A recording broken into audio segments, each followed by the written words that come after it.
Hello my friend, and welcome to my chef Azib. I hope that you are well. So let's now put the debugging process actually into practice. And you are gonna start really small and just fix a very simple bug using the console. So let's suppose that in our small thermometer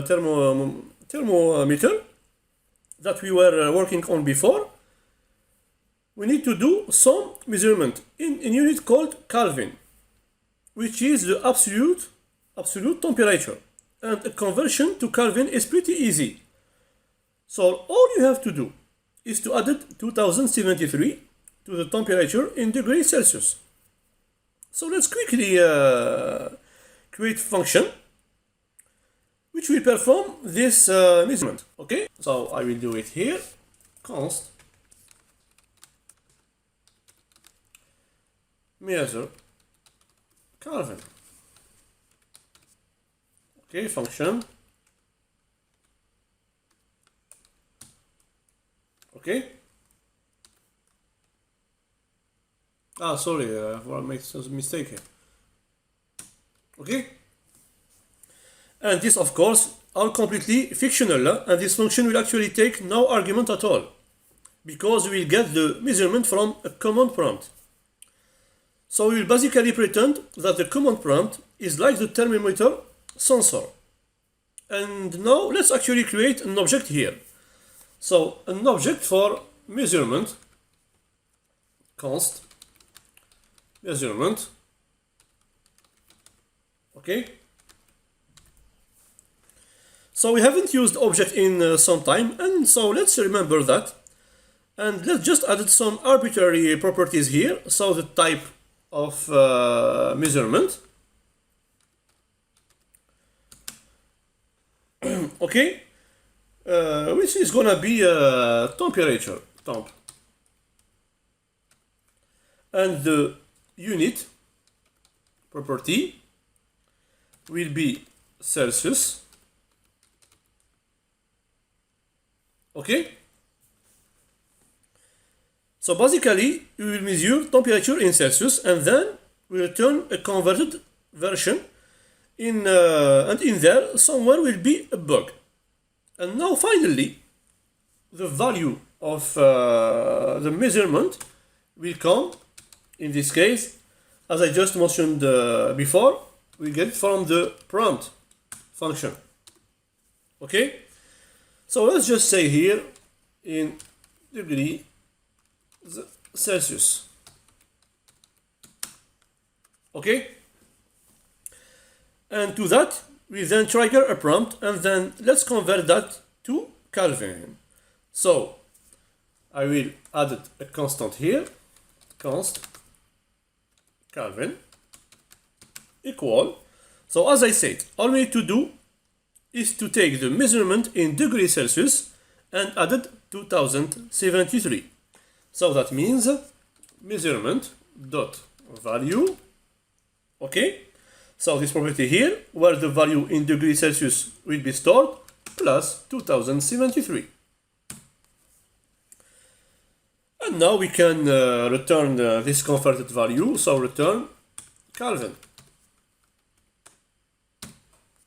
Okay, and then let's run the function and immediately log the result to the console. So log, and here I will call the function measurement Kelvin.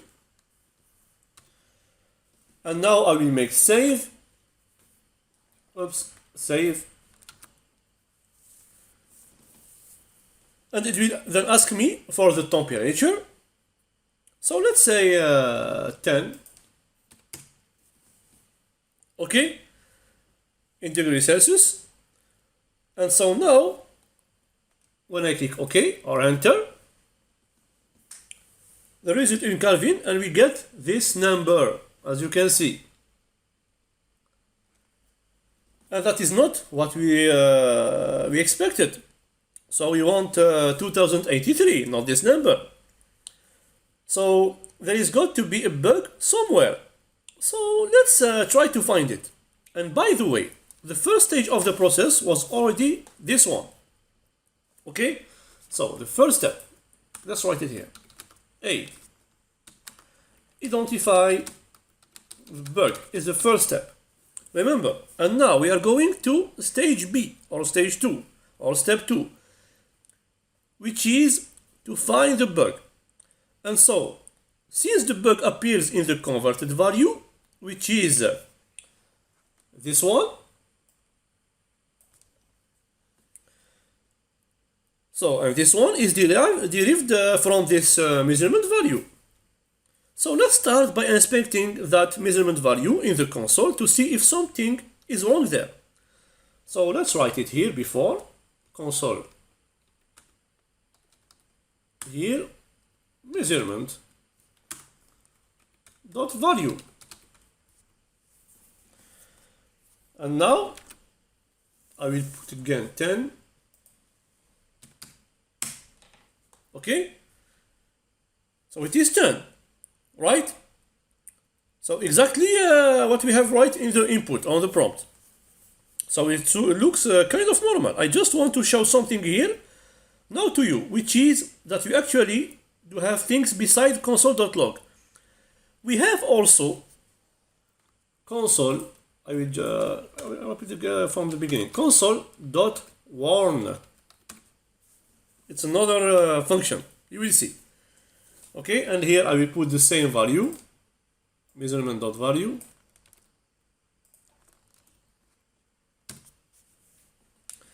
And we have also, I will copy paste all this one because it's similar, near similar, but another function. We have also console.error. Okay? And with this, we can basically generate warning and errors in the console. Looks. Put 10 again. As you can see, the first one looks like a warning, is with yellow color, and the second one is like an error with a red color. So that's just a matter of formatting our console for the console.log. Okay, so now I don't need them, so I can command them. So let's do it just to show you how you can see them. But it's still interesting, I think, but let's take them out.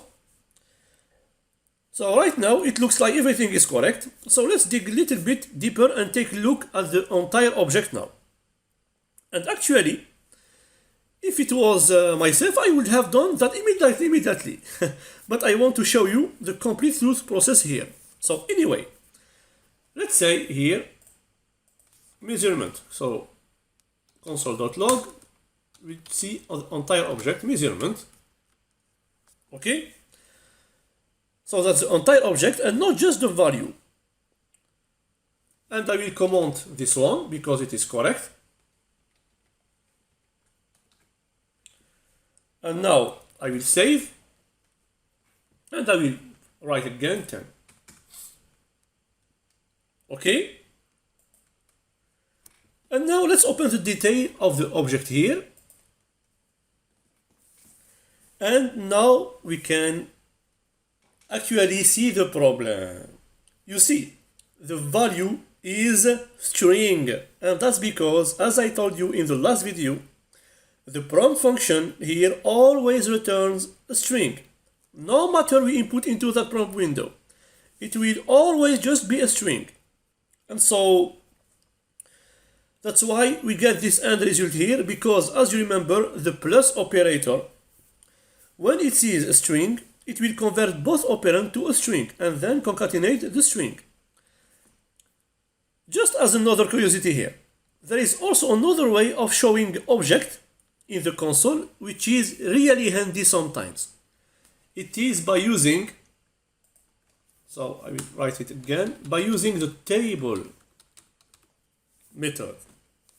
Okay, you will see. Now, I will save again, I will put 10 here. Look, amazing.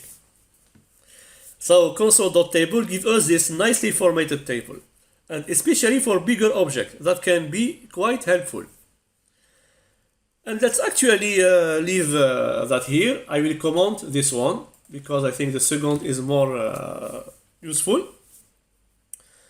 So with this, we completed the second phase, and that's to find the bug. Let's write it here. Find the bug. B is to find the bug. We find it.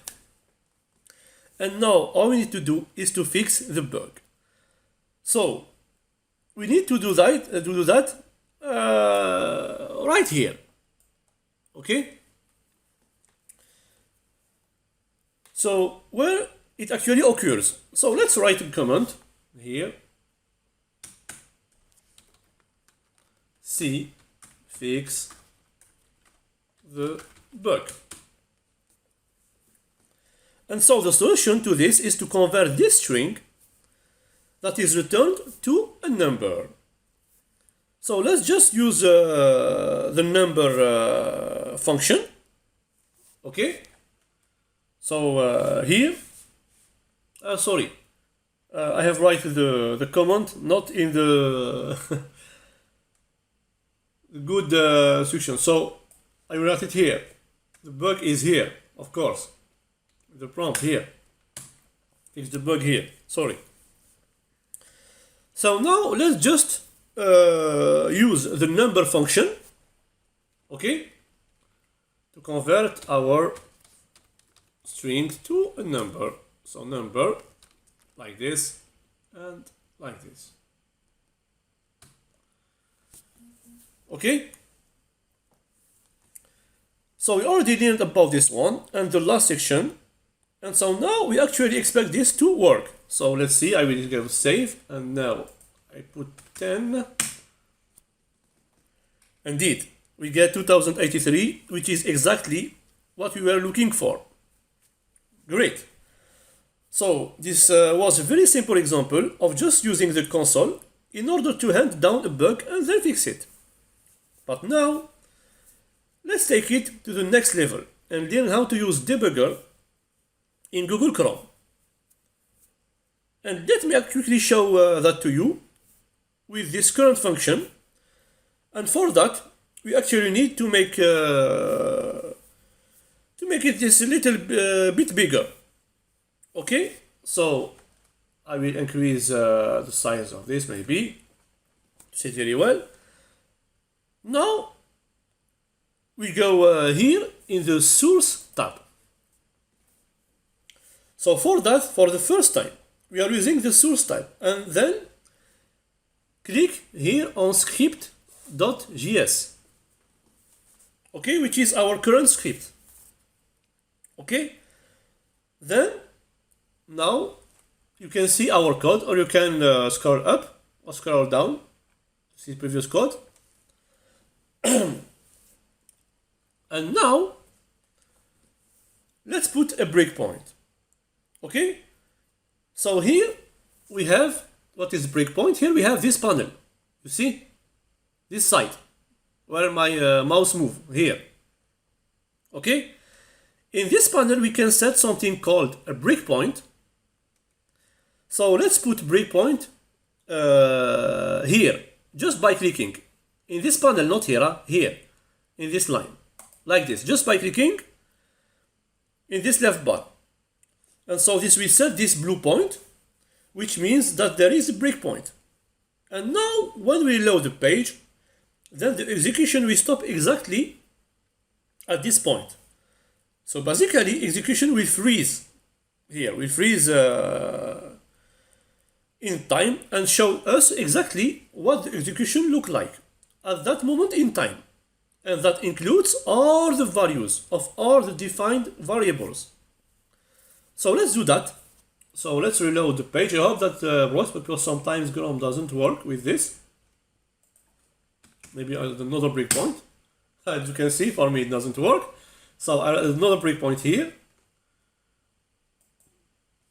As you can see, now what I will do, I just move to the, I need to go to this breakpoint.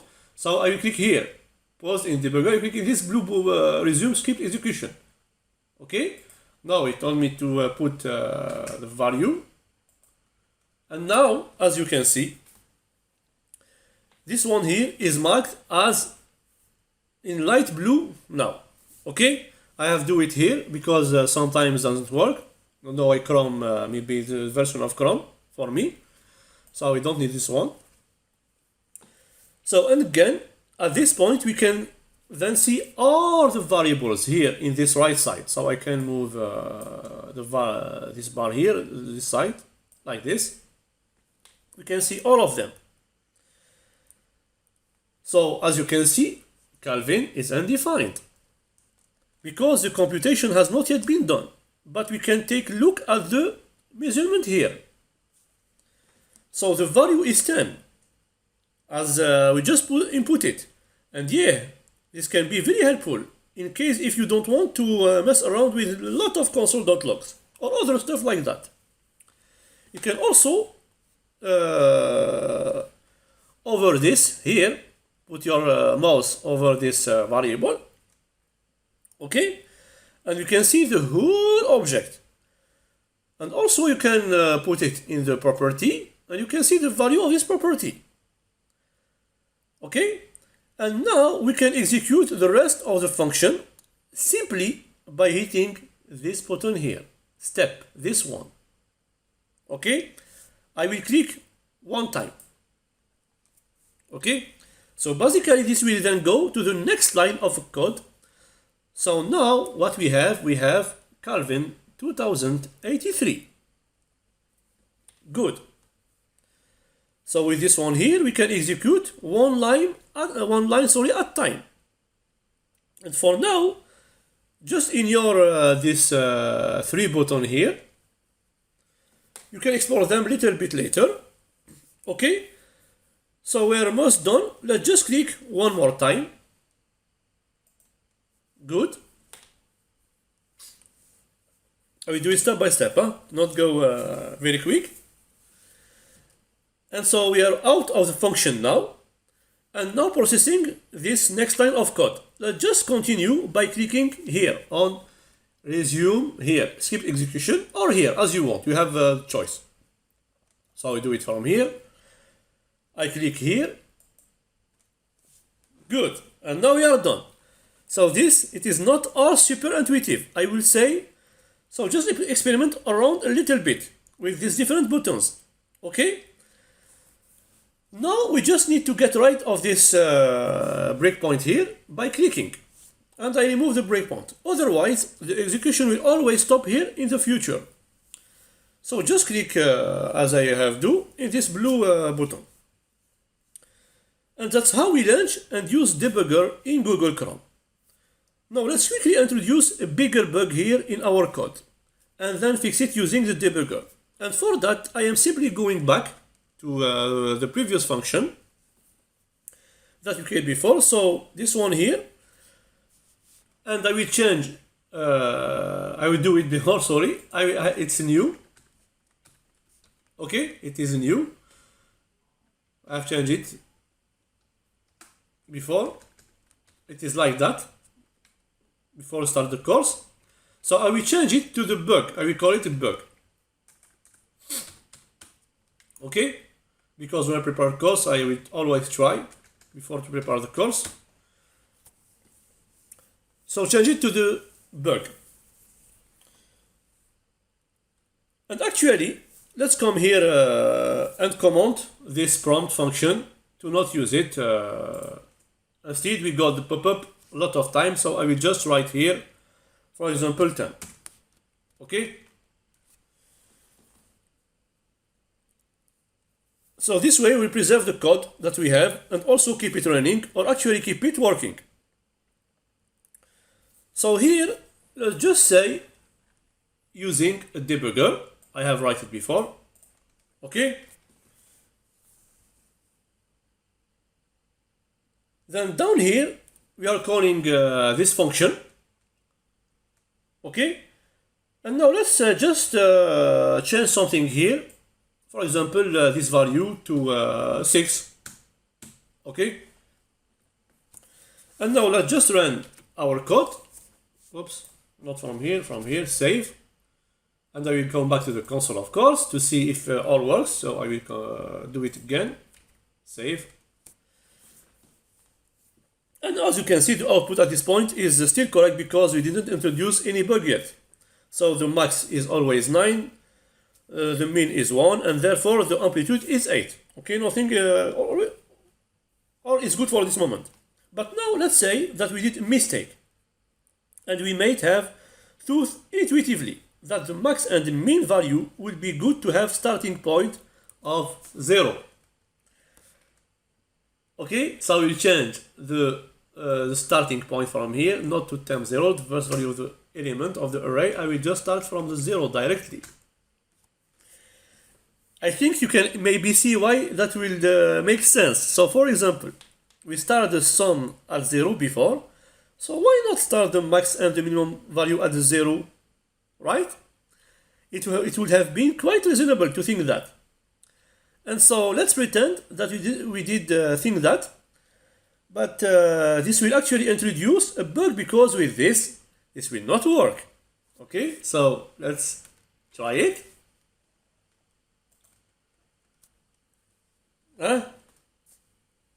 So as you can see, here it says that the minimum value is 0, right? So that's coming from this console.log, which says now the minimum is 0. Entered amplitude, therefore, is 9 minus 0, which is 9. So we identify the bug here, okay? Let's write again that here, from here, identify the bug, but I need to change this one to bug as a function, be more reasonable, like that. And so let's now go back here to the Chrome and to the debugger, so in Chrome tab, to try to find that bug. And the debugger is actually especially useful inside of a loop. And so that's the situation we have right now. So we are in loop. And so let's see here now why the maximum and the minimum value are being consistent. Or actually it is just the minimum. The maximum is 9, but still we need to analyze both of them. Okay? So what I am going to do here is to set a breakpoint right here, because that's where the maximum and the minimum are being computed. Okay? So let's reload. Maybe if it doesn't work for me, so I did another breakpoint from the beginning, I will see. Good, it works directly, no problem, good.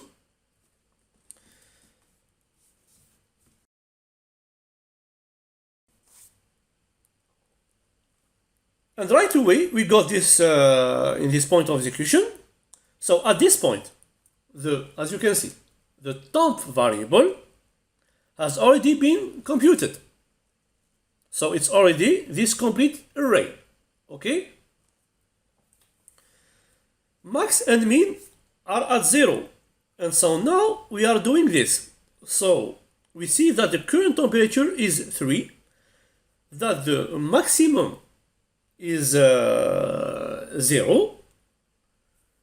Okay? And so next step will end up here. I will click again.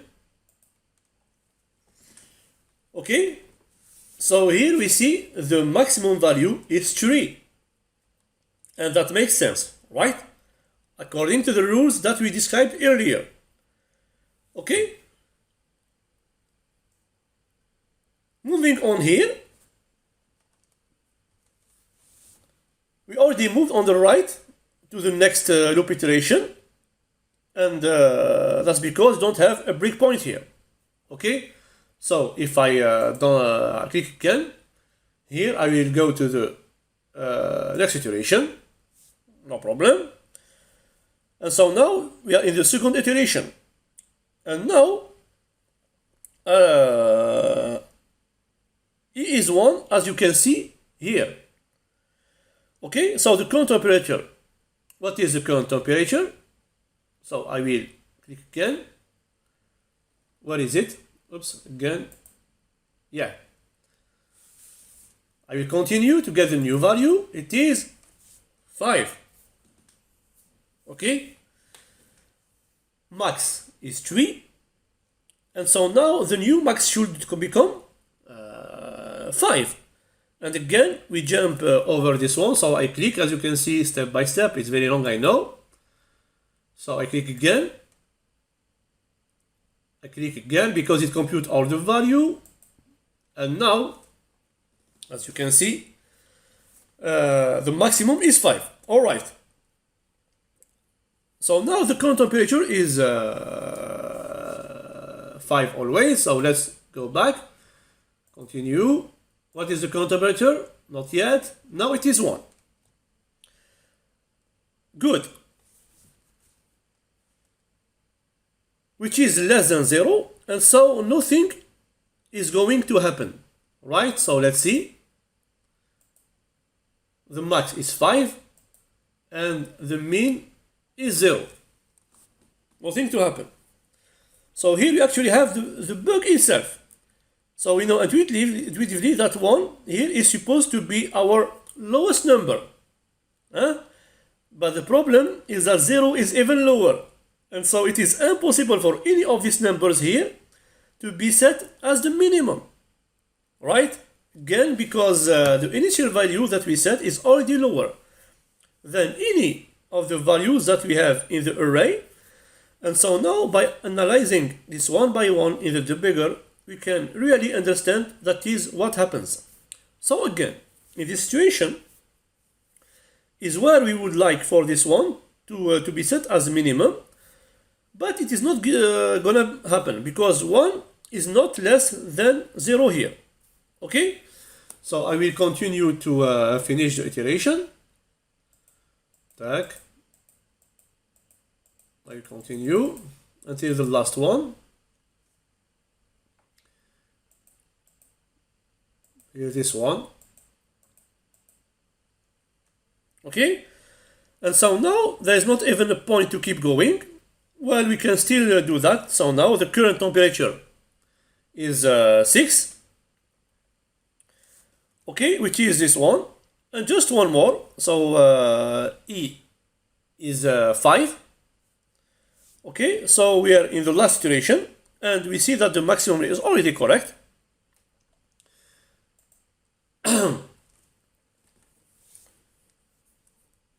And right now we see the loop normally finishing if I continue.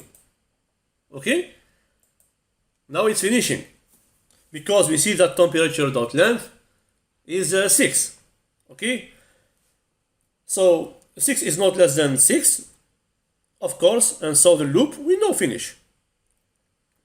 So you see, now we jump over the loop and you are finally here in this next line of code. So let's go to the next one. And the value to return is 9. As we already know, because of our bug in the minimum value. Okay, and that's it. So let's resume our debugger. Now we stepped over this entire function logic and saw exactly what happened line by line. And again, we are in the live server here. Let's just remove this two big point to not be annoying. Okay. So I hope that got you an idea of how we can use debugger. Just want to tell you that instead of going through the source tab here, we can actually also call the debugger right from our code. And all we have to do for that is to write here debugger like this. So JavaScript has this debugger statement, and then when the browser sees this debugger, it will automatically open up the debugger tool. So when I will make the save now. Look, so I'm in the console. We go to the console, and now I will say save here, Do you see? It is like it put a breakpoint here in this point, and then we can do everything as we just saw before. So let's just remove this debugger. So we resume. Oops. Yeah, I know. Continue. I will just write this one. Not be annoyed again. Okay, and now it will execute directly. Now, this was, of course, just a small example, but again, this is an extremely powerful tool that you can now use whenever you run into a problem in the future.